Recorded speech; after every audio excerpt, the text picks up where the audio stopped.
There are many supporting policies that underscores the work we do as teachers. Some of these policies directly dictate the integration of learning technologies in your classroom practice. In this lesson, we will briefly look at the number of policies internationally and locally that drives e-learning in schools. As you watch this video, see if you can determine why it is important that you become aware of policies that dictate or drive e-learning. Let's start our investigation on the international stage. The Sustainable Development Goals, SDGs for short, was developed and then published by the United Nations in September 2015. The Sustainable Development Goals are a new universal set of goals, targets and indicators that United Nations member states will be expected to use to frame their agendas and political policies over the next 15 years.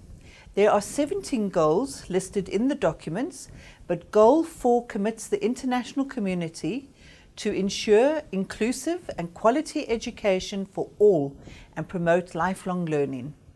This goal is the focus of a country's education system. UNESCO, or the United Nations Educational, Scientific and Cultural Organization Agency, released that teachers need to be equipped to achieve these goals, and they created an international benchmark which sets out the skills required to teach effectively with technology.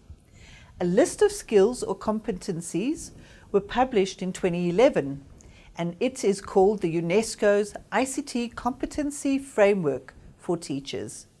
Let's bring the United Nations goals and the competencies mentioned in the framework for teachers a little closer to home. The South African government has set its own goals of actions aligned to the United Nations goals. In the National Development Plan of South Africa's action plan towards 2019. Among the list of goals, we find a goal that deals with education. Goals 16 states: improve the professionalism, teaching skills, subject knowledge and computer literacy of teachers throughout their entire careers. The White Paper on E-Education, published in 2004, outlined the elements of transformed learning and teaching through ICT. It was supported by the publication of guidelines for teacher training and professional development in ICT in 2007.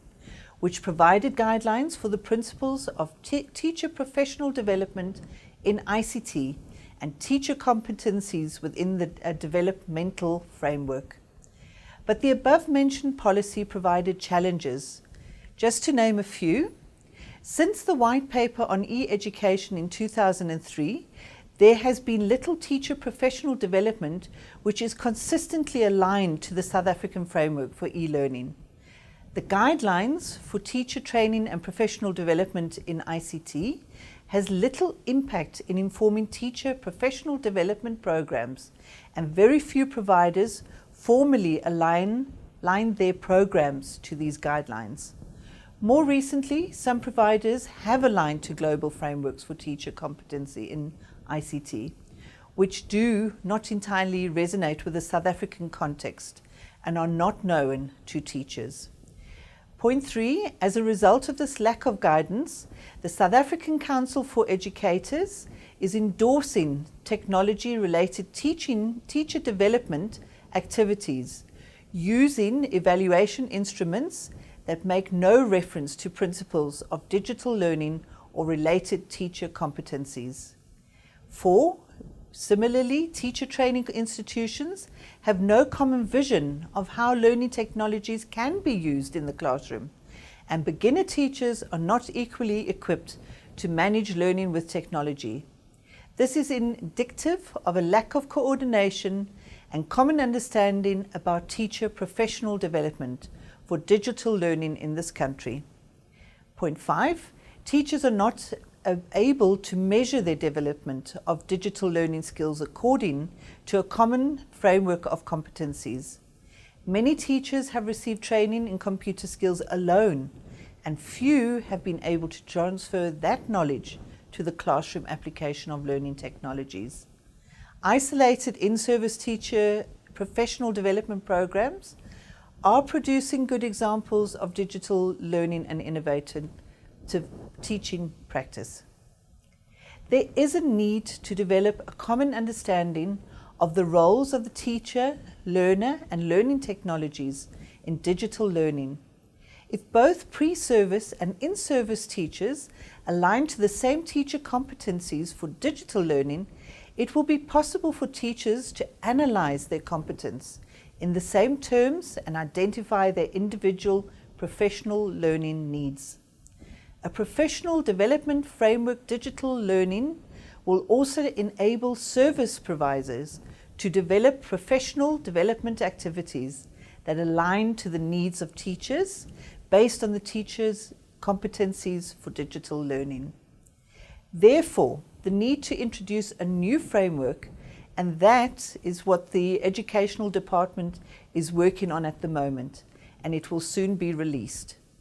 The Professional Development Framework for Digital Learning, what they call building teacher competencies in facilitating learning with technologies, acknowledges Goal 16 of the DBE Action Plan to 2019 and commits the department and its partners to improve the professionalism, teaching skills, subject knowledge and computer literacy of teachers throughout their careers.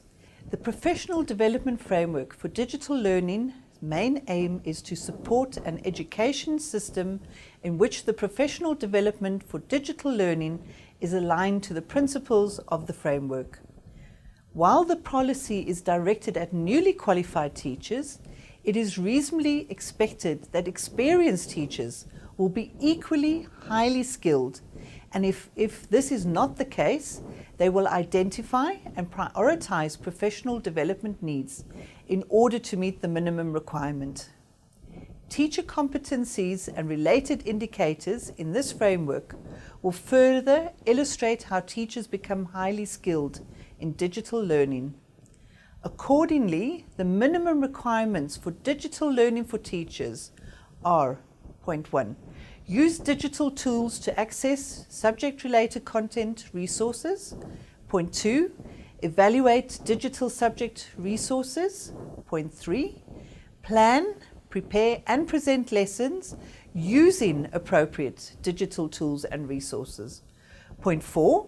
Make use of digital record keeping tools. Point 5. Communicate professionally using email. Point 6. Participate in a professional learning community using a social media tool.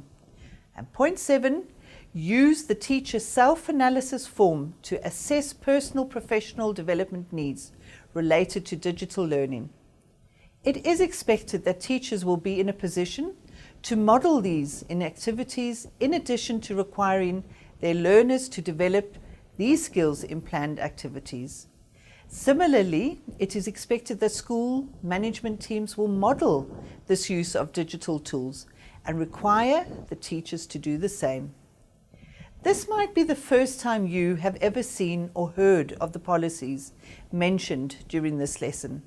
So I invite you to take the time to go through them and see how you as a teacher at your school can strengthen your way of thinking when it comes to integrating technology into your classroom practice.